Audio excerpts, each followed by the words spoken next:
Bem, boa noite. Hoje eu estou vindo aqui simplesmente para ligar aqui os controles e deixar aqui três professores falando sobre a luta dos professores atualmente aqui no Acre. E os convidados são a professora Alzenira, que vai coordenar essa conversa aí.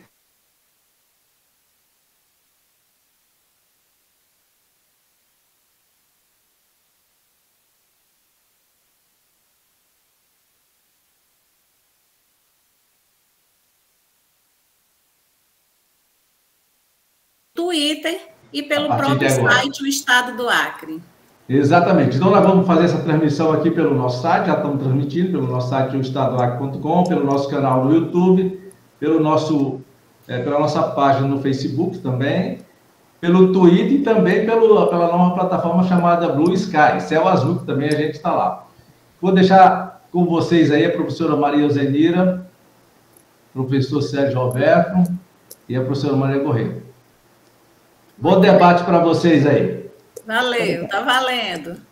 Então, eu sou a professora Alzenira, trabalhei 27 anos pelo estado do Acre, 27 anos pelo município de Rio Branco, sou professora aposentada hoje, e a gente vem já há algum tempo nessa luta, a nossa luta pela volta da nossa tabela salarial. E nós temos o prazer de termos dois convidados aqui super especiais, Professora Maria Correia, professor Sérgio Roberto. Então, boa noite, professora Maria Correia. A senhora fique à vontade para a senhora falar aí um pouco dessa valorização, tá bom? Pode se apresentar e pode falar aí nesse momento aí da nossa valorização. Boa noite, Alzenira, Sérgio Roberto, é um prazer estar aqui com vocês. Bom revê-lo, Sérgio. E eu quero cumprimentar as pessoas que estão nos assistindo. Sei que tem muita gente que está nos vendo, principalmente a turma lá de 93 da pedagogia, que, através da Maria Ilza, fizeram, desde o ano passado, resolveram juntar a turma e conversar sobre educação e tomar a iniciativa de fazer essas conversas, essas lives. Então, como eu estou uma velhinha aposentada, eu prefiro falar do que foi possível fazer enquanto estávamos na Secretaria de Educação. Sérgio Roberto participou também dessa empreitada, que não foi pequena, foi um grande feito, acho que nós conseguimos. Eu fiquei lá 12 anos, até 2010, final dos anos 90 até 2010. De lá para cá eu não acompanho muito bem as questões da educação, não tenho acompanhado como é que anda a secretaria. Mas, na verdade, o que eu quero destacar é que a valorização do magistério, ela não pode ser apenas uma abstração, Ela também não pode ser entendida como um discurso de perspectiva ou de alguma coisa inacessível, que a gente não pode concretizar, dadas as limitações que todos nós conhecemos, Quando o Binho assumiu, quando o Jorge assumiu o governo, o Binho assumiu a Secretaria de Educação, me chamou para trabalhar junto, Sérgio Roberto também era da equipe, e nós participamos, naquele momento, da construção de algumas políticas para o Estado, dentre elas a da valorização do magistério, porque Sérgio lembra muito bem, quando assumimos a secretaria naquele momento, Binho quando assumiu, nós vivíamos uma situação muito complexa, ou seja, nós éramos os últimos nas avaliações do SAEB, em matéria de salário, nós tínhamos os piores salários do país, e também em matéria de condições de trabalho, a educação no Estado, nós tínhamos uma rede totalmente fragilizada, escolas caindo. Nós, inclusive, fizemos o BIO fez até georreferenciamento para identificar as escolas rurais onde elas se encontravam, né? Então, cada reunião que nós íamos fazer com diretores de escola, a primeira coisa que vinha à tona era a discussão de salário, né? E as condições de trabalho. E nós começamos a fazer um trabalho de construção de política pública para o Estado, né? Pensando, sobretudo, nessa situação caótica que nós encontramos. O salário era cheio de penduricalhos, o Sérgio deve falar melhor sobre isso, porque ele e a equipe dele conseguiram trabalhar melhor essa questão dos planos de carreira, da gestão das escolas, enfim, né? Dando uma panorâmica geral, quando a gente pensa em valorização do magistério, ela, na verdade, é uma construção, e é uma construção possível de se realizar. Falo isso porque foi possível, né, dentro de todas as limitações que tínhamos, construir um plano de carreira, melhorar as condições das escolas, né, e fazer com que começássemos a pensar e a definir metas para melhorar a qualidade da educação, né?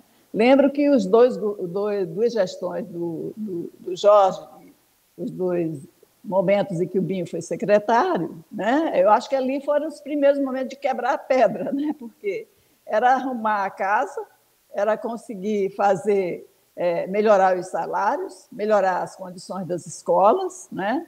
Conseguir fazer com que as escolas tivessem autonomia, porque era tudo centralizado na Secretaria de Educação, o Sérgio lembra muito bem disso, né? E o Sérgio e a equipe deles conseguiram construir políticas públicas de educação nesse sentido, no sentido de democratização da escola, no sentido de melhoria da carreira e no sentido também de garantir que a escola tivesse autonomia e pudesse gerenciar até recursos e fazer com que o plano de desenvolvimento da escola deixasse de ser uma ficção, passasse a ter metas claras em cima de avaliações que nós começamos a fazer, em cima de um trabalho de definição clara de políticas públicas, né, para a educação.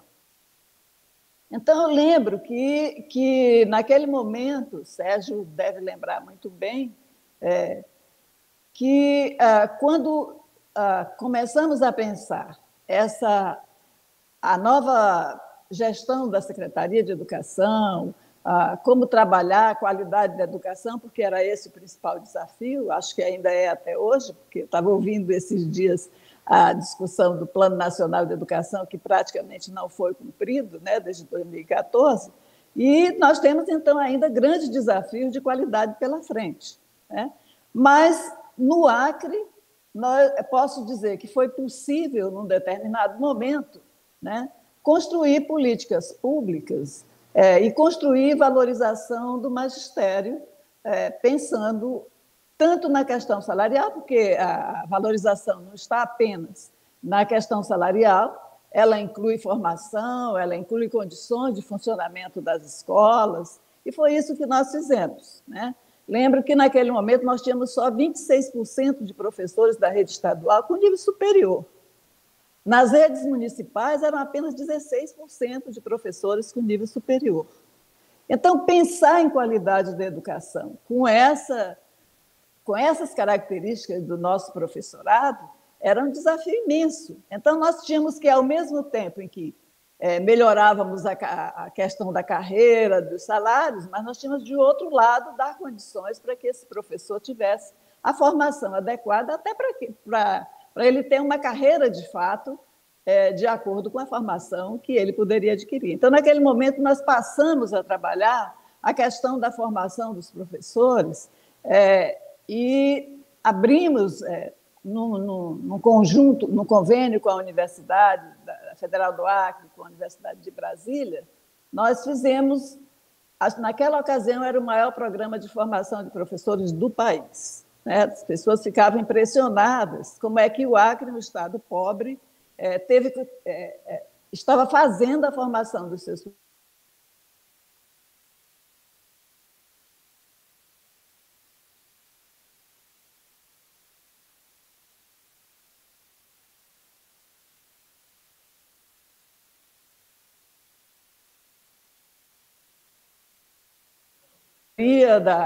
a discussão do plano de carreira, que a equipe do Sérgio junto com a equipe dele, junto com os sindicatos, passavam a discutir, nós tínhamos também esse outro lado, que era garantir a formação dos professores. E, naquele momento, fizemos também uma parceria com os municípios, que, na verdade, o Estado pagava a formação, os municípios garantiam o transporte, a condição de permanência dos professores na área onde era oferecido o curso, para que também os professores das redes municipais pudessem ter a formação adequada, porque no estado pequeno como o nosso, com as características que tínhamos naquele momento, pensar só em formar o professor do estado e não garantir que o professor do município também tivesse a sua formação, seria algo que não iria garantir a qualidade da educação na base, né?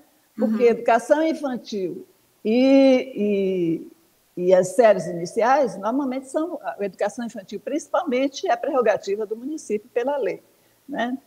Então, passamos a formar professores, tanto das redes estaduais quanto das redes municipais. Lembro que também nós abrimos, nessa formação, espaço para pessoas da comunidade, por quê?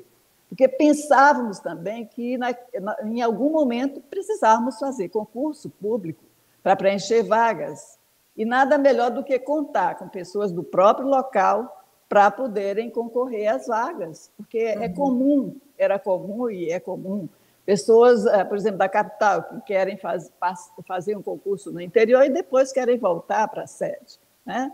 Então, nós criamos esse formato e esse desenho para garantir esse outro lado da qualidade, tanto da qualidade, pensando na qualidade do ensino, qualidade da educação, quanto da valorização do magistério, ou seja, dar condições para que aquele professor pudesse, de fato, exercer o seu trabalho com condições, para que ele pudesse ter o mínimo, que era a formação mínima para ele dar conta de fazer o seu trabalho na sala de aula, né?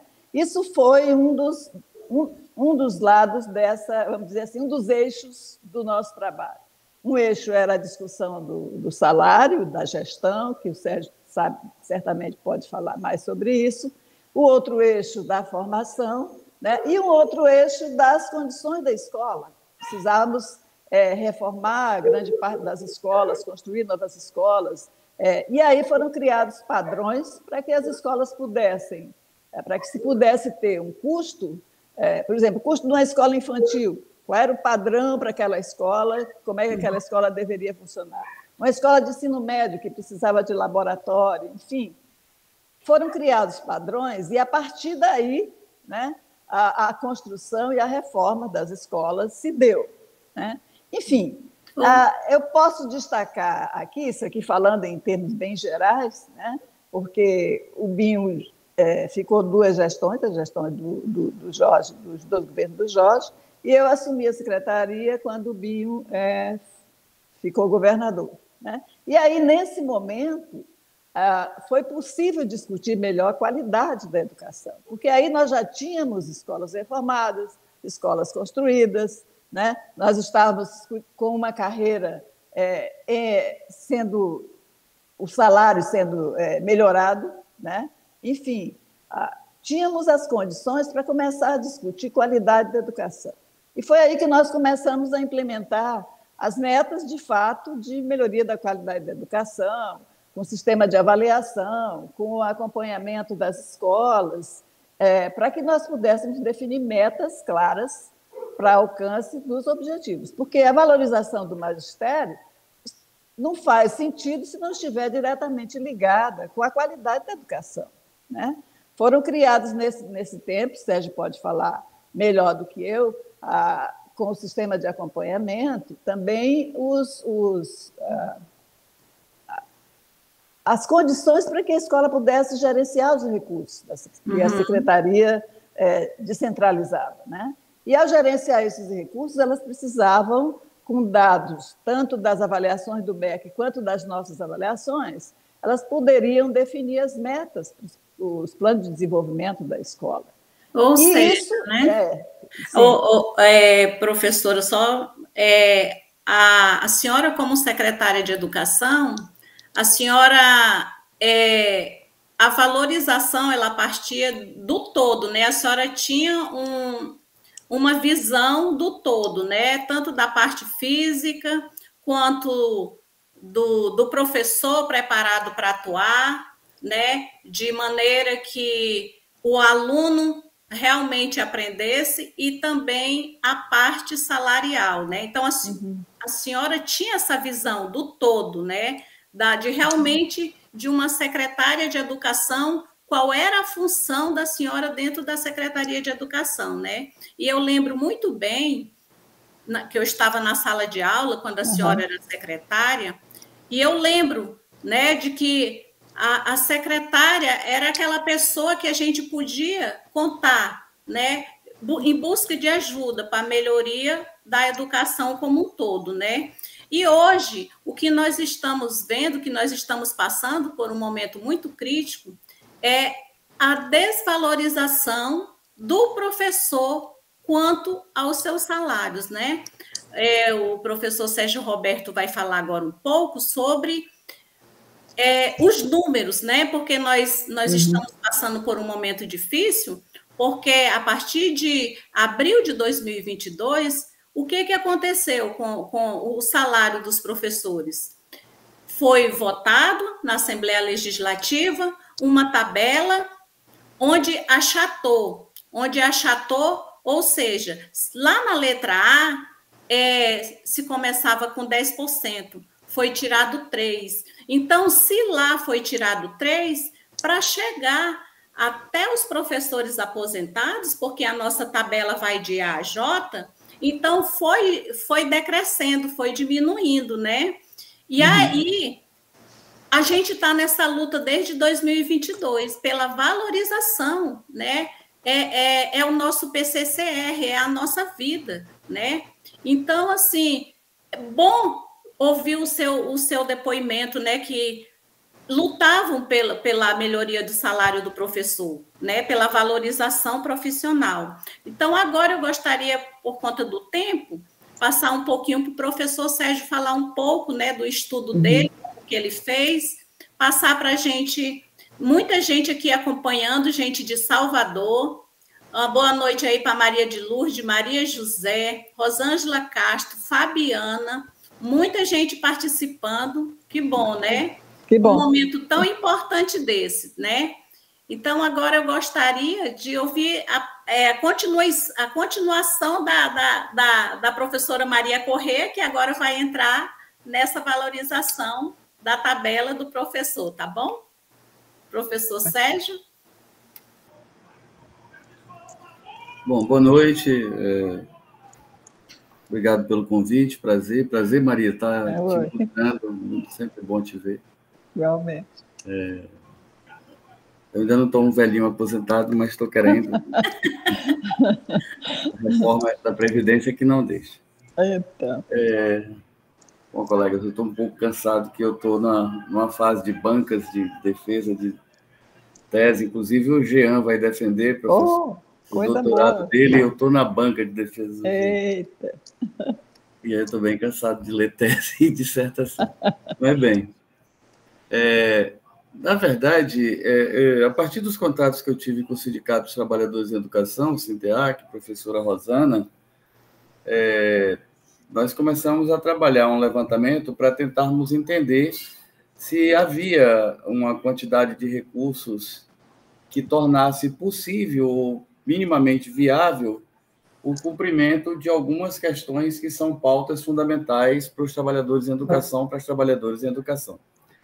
O elemento central desse debate parece-me ser, além da questão de você estar sempre recebendo o percentual relativo ao piso, ou, no caso específico do Acre, o percentual de reajuste geral, que foi superior à variação de 3,62 do piso, o retorno da tabela ou da estrutura da tabela, que era regulamentado, Maria, pela Lei 174 de 2007.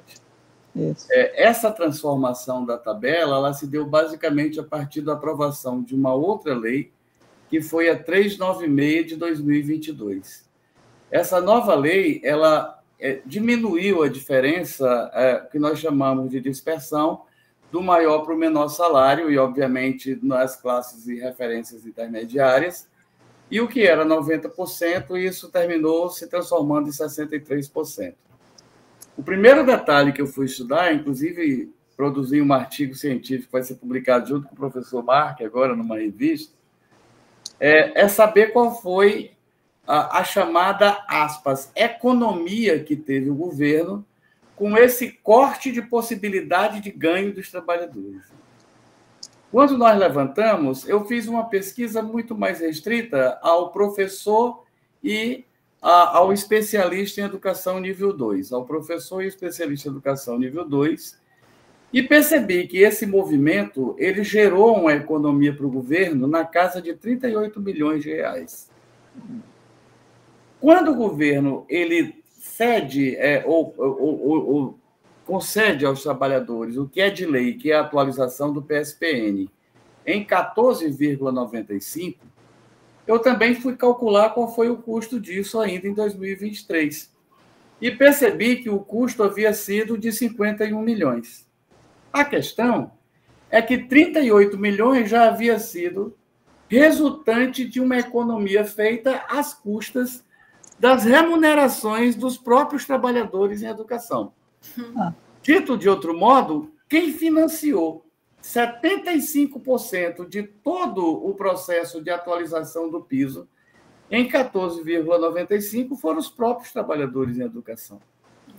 Então, quando você trabalha a atualização de 14,95, eles não ganharam 14,95, porque se deu 14,95, mas na mesma proporção se retirou percentuais da estrutura de tabela. Quando nós calculamos o que isso representa em valores, por exemplo, pensando ainda em 2023, um professor, já naquele primeiro ano, ele perde, em média, R$ 15.700 se ele tiver nas últimas letras. E aí, quando você analisa a distribuição dos profissionais da educação na estrutura da tabela, você observa que 90% da categoria encontra-se entre as letras I, H, J, ou seja, eles se encontram nas referências finais da carreira. Procuramos, então, saber se era possível buscarmos uma projeção de receita da educação para esse ano de 2024, na perspectiva de apontarmos uma direção para que se restabelecesse, a partir daí, a antiga estrutura da tabela de acordo com o 74 de 2007. Qual foi a diferença inicial? É que quando a Secretaria de Educação ela trabalha a receita, ela, a princípio, considerou só o Fundeb. Depois, Maria, ela considerou o Fundeb e trouxe, a partir das nossas pesquisas, as outras receitas que compõem MDE. Ou seja, o Fundeb mais 5% dos impostos que compõem a cesta do Fundeb, mais 25% de recursos que não subvinculam receita para o Fundeb. Só que nós percebemos que existem outras fontes de receita que hoje, inclusive, são regulamentadas pela Lei 14.113, que é a lei que regulamenta o novo Fundeb, a Lei da 14.276, que dá a essa receita uma nova denominação, que é a receita total. Que aí tem que incluir, para fazer o cálculo, o Fundeb, os 5% dos mesmos impostos e transferências do Fundeb, 25% de receitas de impostos próprios, royalties, que a Secretaria de Educação, Maria, recebeu em 2023 47 milhões de royalties. Nossa! Uma quantidade bastante considerável. Precisa incluir os programas complementares, ou os programas universais do FNDE, PDDE, PENAI, PENAT, PNLD, e precisa incluir o salário educação, que com uma nova decisão do STF, que rompe com aquela ideia de que a maior parte do salário educação ficava para quem produzia, ou seja, 2,5% sobre folha de empresas privadas, o STF decidiu agora que não será mais assim e será com base no quantitativo de matrículas. Só para você ter uma ideia, para o ano de 2024, o salário de educação sai de 2023 da casa de 10, 11 milhões e vai para 2024 para a casa de 75 milhões. Então, quando eu junto todas essas receitas, ao contrário do 1.680 que a Secretaria de Educação colocou em uma nota, pegando como referência a LOA, né? A Lei Orçamentária Anual, o que nós fizemos foi projetar uma receita muito maior. Então, nós não estamos trabalhando com 1.680 milhões, estamos trabalhando com 1.800 milhões. Para ser mais exato, 1.825. Então, esse é o montante de receita que a Secretaria tem para esse ano. Com um detalhe, essa nossa estimativa é uma estimativa conservadora. Por quê? Porque eu estou evitando trabalhar com receita projetada. Eu estou trabalhando com receita realizada de 2023. Se eu estou trabalhando com receita realizada de 2023, é óbvio que isso vai ter um crescimento. Até porque, rompendo o discurso que foi dado pelo próprio secretário, quando eu pego o comportamento do FPE, por exemplo, nos meses de janeiro a maio, ocorre um crescimento de receita comparado a 2023 na ordem de 280 milhões.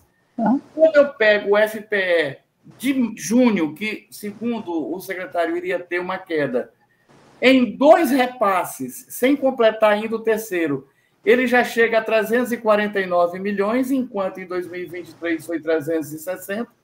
Então, obviamente, vai superar 2023. Há um anúncio de que há um crescimento de cerca de 10% a 14% das receitas do governo federal, da União. Então, obviamente, que as nossas contas estão sendo contas absolutamente conservadoras. Né? Mas, para mim, realistas e que torna mais palpável ainda o estudo. Quando eu calculei a aplicação dos 5,08% de reajuste, com mais o retorno de 50% do que foi retirado da tabela ainda esse ano, pegando outubro como referência, nós chegamos a uma folha de 1.449 bilhão. Quando eu trabalho com uma receita de 1.8 bilhão, eu estou falando de 81%. E a Maria sabe que nós sempre trabalhamos com a média 84, 83, 83,8. É por isso que, efetivamente, eu penso que é possível sentar ainda com a Secretaria, trabalhar dados, trabalhar números e tentar fazer com que um consenso seja buscado. Eu acho que é fundamental vermos e observarmos que temos dados. Nós não estamos indo para uma mesa de negociação sem dados. O sindicato está indo para uma mesa de negociação municiado de informações. E nós, da universidade, nós temos uma contribuição nisso, que eu acho muito importante. Sairmos dos nossos casulos, sairmos dos muros que nos cercam da academia e termos uma relação efetiva com os profissionais da educação básica nas suas mais diversas dimensões, né? Sérgio, só um pouquinho, só um parêntesezinho. Quando você sentou, que você mostrou esses números para a Secretaria de Educação, houve argumentação, concordaram? Como que foi? Houve uma discordância? Então, como você viu lá ontem, né? Não há discordância. O secretário concorda que, inclusive, é interessante, né? Porque a projeção de receitas que ele apresenta já é superior à nossa, né? Eu trabalho com MDE, por exemplo, eu trabalho com 1.701 bilhão, ele trabalha com 1.750 bilhão, né? Ou seja, ele já está trabalhando com projeção. E veja como nós estamos sendo conservadores nisso, né? Sim. Para não cairmos em nenhuma dela. Termos muita responsabilidade. Quando ele trabalha a projeção da folha, a dele dá 1.424 bilhão, a nossa deu 1.450 bilhão. Mas por que nós estamos trabalhando com e-mail ele com 1? Quando projetamos a folha consolidada para o próximo ano, a dele deu 1.564 bilhão e a minha deu 1.560 bilhão. Ou seja, não existe divergência de dados, até porque nós estamos trabalhando com dados oficiais. Então. Talvez o caminho agora seja os sindicatos se apropriarem dessas metodologias Eu acho fundamental que os sindicatos se apropriem disso. Talvez um caminho, Maria, seja nós desenvolvermos, através da universidade, cursos de extensão, para podermos trabalhar essa metodologia junto com o movimento social, transformarmos isso em uma ação da universidade, esse debate de metodologia. E, a partir daí, ao invés de ter alguém para fazer, que os próprios sindicalistas, as próprias sindicalistas, se apropriem desses movimentos, desses processos, e possam saber onde eu busco os dados, como eu acesso o site do CIOP, como eu acesso o site do Tesouro Nacional, como eu acesso dados sobre profissionais da educação, como eu acesso os microdados do censo, porque a partir do momento que eu tenho a informação, concluindo aqui a minha fala, eu posso me contrapor a um discurso. E aí eu me permita terminar falando como historiador que eu sou, né? Tem um pensador que eu gosto muito, né? Chama-se Michel Foucault. Foucault. E ele fala muito sobre discurso. E ele trabalha com um discurso não só na perspectiva de pensarmos como algo que tenta estabelecer o que seria, aspas, uma verdade, mas trazer fundamentalmente um desejo de verdade, que é um desejo de poder. O desejo de poder que está colocado para os administradores do Acre é serem vistos e pensados enquanto aqueles que personificam a responsabilidade fiscal. Para isso, eles trabalham com números, tentando expressar uma concepção de que os números são objetivos e não são linguagens. Número é linguagem. Claro. Se ele apresenta um número, eu posso me contrapor esse número a partir de uma outra perspectiva e interpretação. Então, o que nós chamamos é exatamente para problematizarmos os números enquanto linguagem, e para isso precisamos de informação. Eu queria... Só um pouquinho. Quando você diz assim, eu estou trabalhando com um e-mail, eles estão trabalhando com um. Isso porque a proposta do governo seria de 1% a cada ano, não é isso? 1% em 2024, 1% em 2025 e 1% em 2026. Só que eles não fecharam, né? Se a receita, se, sempre o se, né? Quando você diz de 1,5%, para voltar os 3 da tabela, né? De 2 vezes, não é isso? Sim, é possível, né? Pagar 2 vezes 1,5 e 1,5. Então,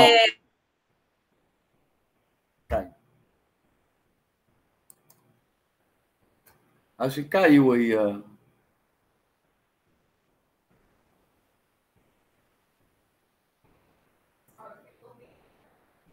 Eu sei.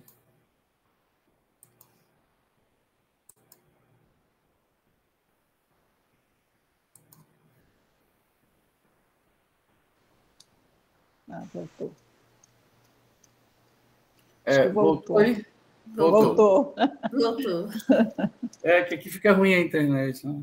O que eu estava dizendo é que eu acho o seguinte, nós teríamos que agora, se o governo está pedindo para esperar julho, que ele traga dados para nós podermos sentar. Eu acho que o momento dos trabalhadores reivindicarem, obviamente, e fazerem as pressões que acharem devidas e retiradas em assembleia, e, ao mesmo tempo, de nós continuarmos a desenvolvermos estudos e fazermos com que vocês se apropriem desses dados para vocês se tornarem protagonistas dessas contas, desses cálculos, dessa análise de fonte, de todo esse processo que para nós é importante. Eu queria só completar, eu queria dizer algo para o Sérgio. Sérgio, você me dá uma informação que eu fico muito feliz. É que a universidade, o papel dela, um dos papéis dela, é ser referência para a construção das políticas públicas. Né? Eu acho fundamental isso que você acabou de dizer, o que vocês estão fazendo, colocando à disposição, né, das instituições. Lembra que, enquanto secretaria, a gente tinha que garimpar dados, correr atrás de informação para definir política pública. A universidade faz ciência. Né? Então, ao fazer ciência, ela tem dados confiáveis. Né? E, tendo dados confiáveis, a secretaria, qualquer secretaria de governo, não precisa ficar garimpando, correndo atrás, inventando pesquisa para poder fazer suas políticas públicas. Né? Ela tem lá na universidade o nicho onde ela vai encontrar essas informações, esses dados, E eu fico feliz de saber que vocês hoje estão fazendo isso. Parabéns, então, Sérgio. Já estamos, né, aqui já com o tempo encerrando. Nossa, tanta coisa maravilhosa, né, para a gente. Eu queria ouvir mais a professora Maria Corrêa, queria ouvir mais o Sérgio, mas o nosso tempo já está encerrando, né? A gente fica, assim, imensamente agradecido, todas as pessoas aqui, muita gente falando aqui, muita gente parabenizando a professora Maria Corrêa, muita gente parabenizando o Sérgio, e a gente, é só motivo de agradecer vocês. Muito obrigada, duas pessoas, assim, maravilhosas, né, com conhecimentos, assim, muito bom, e a prática também. É um prazer, né, estar aqui com vocês dois. Tá bom? E fica aqui o meu agradecimento e o agradecimento de todas as pessoas que estão aqui parabenizando vocês, tá bom? Professora Maria Corrêa, quer dar uma boa noite, Sérgio? Tá, eu agradeço a oportunidade, porque mesmo aposentada ainda tendo alguma coisa para contribuir com a categoria, eu fico feliz em poder compartilhar e conversar sobre tudo que foi possível fazer. E dizer que acreditem, porque é possível fazer. Em algum momento aqui nesse estado foi possível fazer alguma coisa em relação à valorização do magistério, à qualidade da educação, e é isso que nós precisamos continuar perseguindo. Eu lembro que esses dias, não sei se ainda tenho tempo, está curto, mas eu ouvia do Janete esses dias, ele falando, né, falando de economia, falando de política, mas falando que o Brasil ainda tem solução através das milhares de salas de aula que estão por aí. Né? E que ainda há, nós vivemos num país onde ainda há muitos gênios aí